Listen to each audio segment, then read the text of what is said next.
Notre pays avait été divisé de quasi-moitié pendant quelques années. La sagesse avait alors prévalu. Nous avions recollé le morceau et le pays a survécu dans son unité.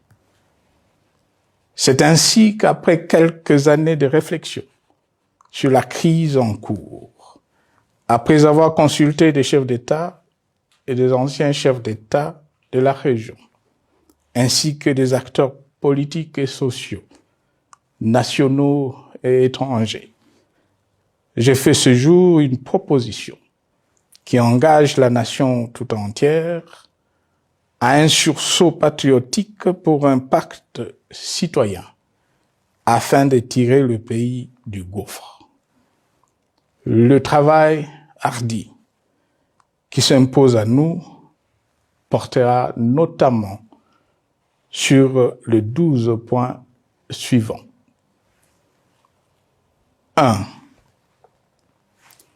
Mettre fin à la dictature, mieux à la tyrannie. 2. Arrêter la guerre.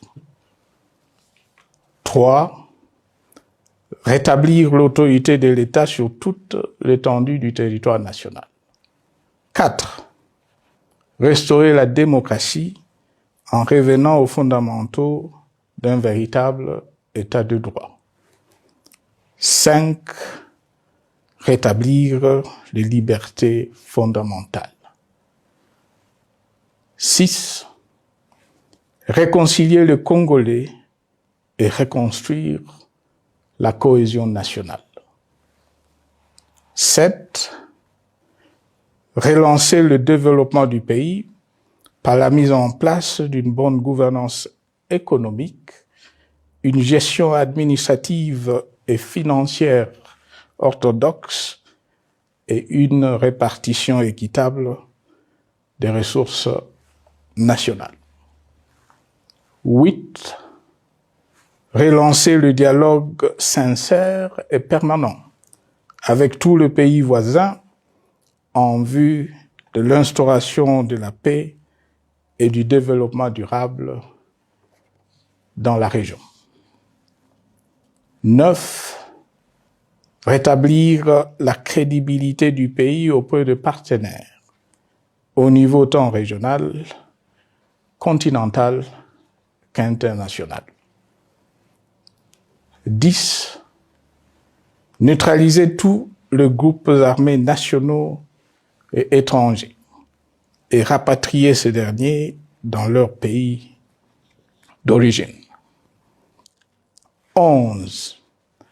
Mettre définitivement fin au recours et à l'utilisation de mercenaires, conformément à la Convention de l'Union africaine sur l'élimination du mercenariat en Afrique du 3 juillet 1977 et à la résolution des Nations Unies du 4 décembre 1989 portant sur la Convention internationale contre le recrutement, l'utilisation, le financement et l'instruction de mercenaires et rapatrier sans condition ceux qui sont déjà déployés sur le sol congolais.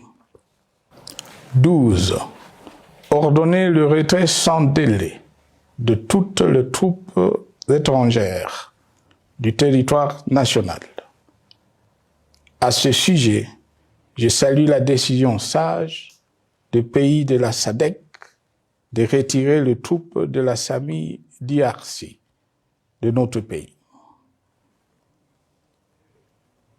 Vu l'immensité de la tâche ainsi décrite, je lance un appel solennel à tous les Congolais, sans distinction de sexe, d'ethnie, d'âge, de classe sociale, de zone géographique ou d'appartenance politique, qui aiment passionnément le Congo, qui sont prêts à tous les sacrifices, qui adhèrent sans réserve au pacte républicain de Sun City et qui tiennent au respect de la Constitution du 18 février 2006 à s'unir autour de ces objectifs.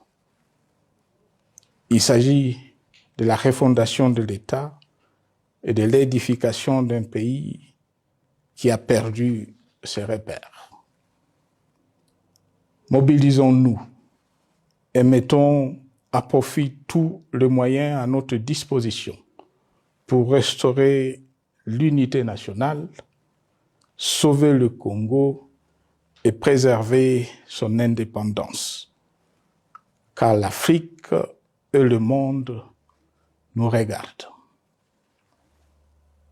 Mes chers compatriotes, le Congo vaut mieux que la caricature qu'en donnent ses dirigeants actuels. Le Congo mérite mieux que cette politique extérieure faite de jérémiades et de mendicité. J'ai donc la ferme conviction que le peuple congolais est capable, aujourd'hui comme en 1960, de vaincre les démons de la division, qu'il est capable aujourd'hui, comme au cours de la décennie 90, de vaincre la tyrannie et la tentation du pouvoir absolu. Qu'il est capable aujourd'hui, comme en 2003, de prendre le dessus sur ce qui nous divise et de mettre fin à la violence armée qui oppose ses enfants. Pour y parvenir, chacun doit jouer sa partition. Je m'engage à jouer la mienne. Que Dieu bénisse la République démocratique du Congo, qu'il bénisse individuellement chacun de vous. Je vous remercie.